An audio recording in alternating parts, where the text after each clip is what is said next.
Thanks, Jason. Now we're going over to Alejandro to see how all this that Rosina and Jason presented that is happening abroad can and will happen in Argentina. Gracias. Muy buenas tardes. Si me lo permiten, me voy a parar por una razón sencilla, para que me vean, ¿sí? Bueno, no sé si será por la Bitcoin o qué, pero bueno, uno conversando con los abogados estos días en los tribunales, en todos lados, la tercera pregunta más escuchada ahí entre los abogados era ¿cómo podemos aprovechar blockchain y todo su potencial para el derecho? ¿No? Esa era la tercera, ¿no? La primera era ¿qué es blockchain? Y la segunda, de nuevo, ¿qué es blockchain?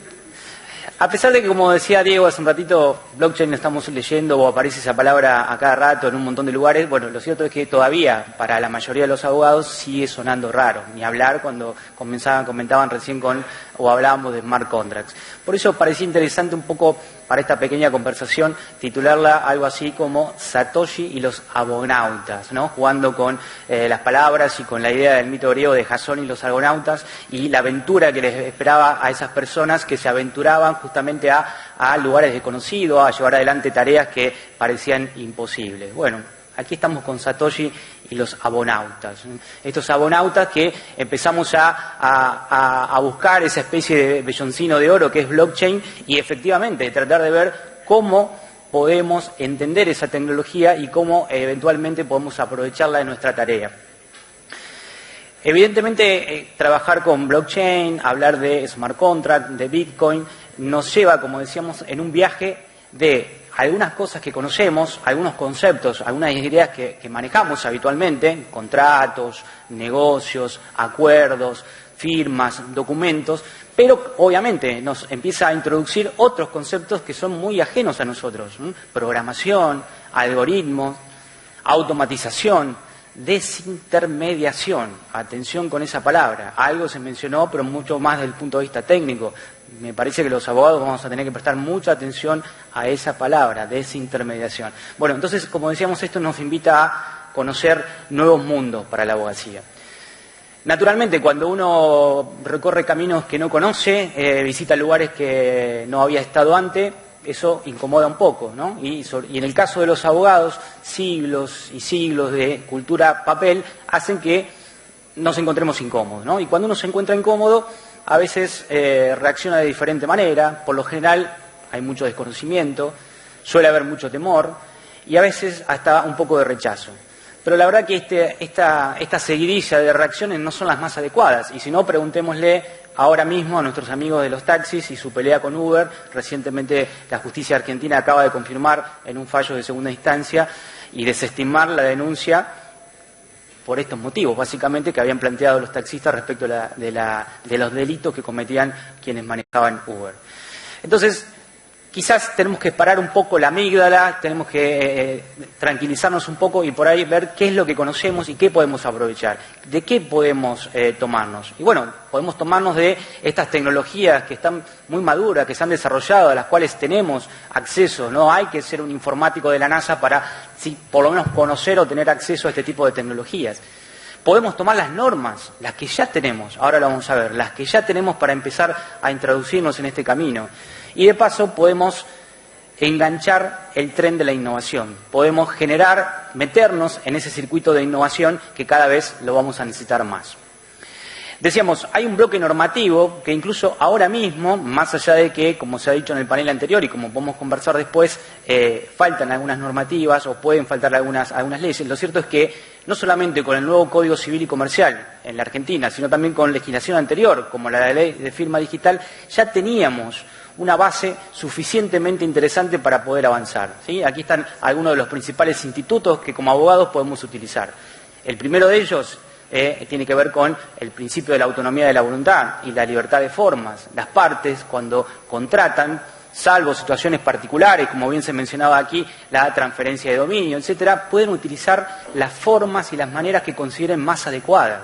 ¿Bien? Otro concepto importante, cuando hablamos de contratos electrónicos, un documento electrónico, un archivo, cualquiera sea su característica, es para la ley argentina un documento escrito. Es un documento escrito.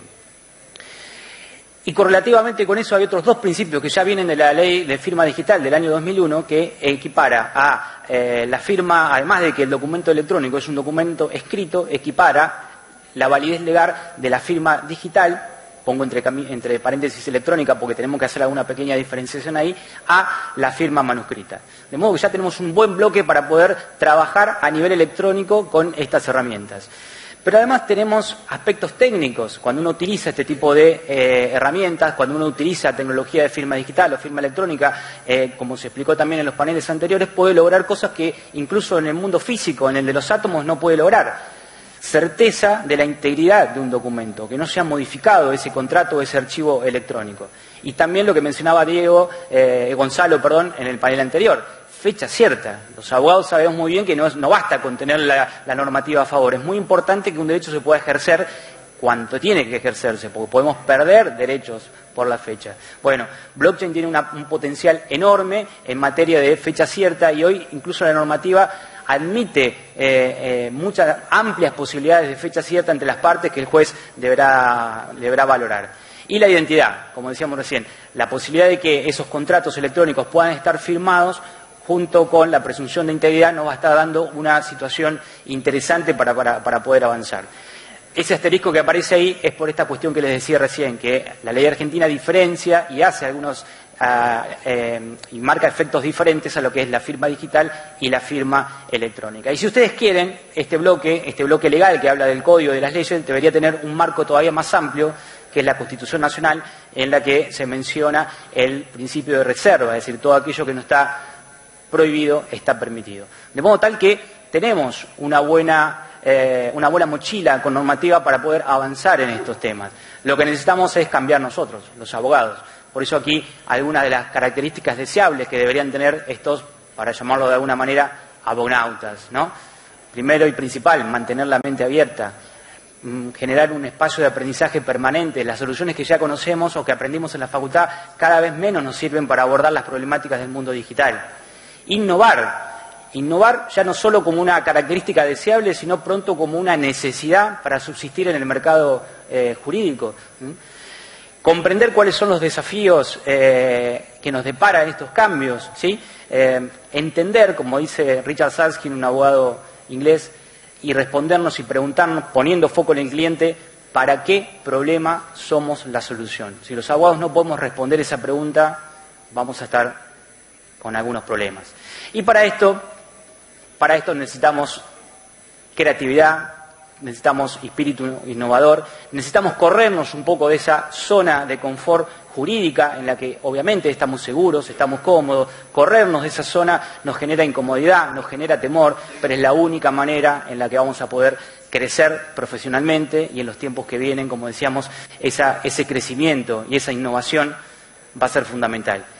Entender, en definitiva, como dice ese viejo proverbio holandés, que no vamos a poder evitar que el viento sople, pero podemos construir molinos de viento.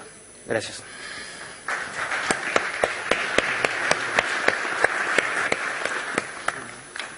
Bueno, Alejandro, muchas gracias. Viendo que tenemos un poco de tiempo, voy a hacer algo que los abogados nos caracteriza, que es robarles un poco las preguntas a ustedes y hacerlas yo.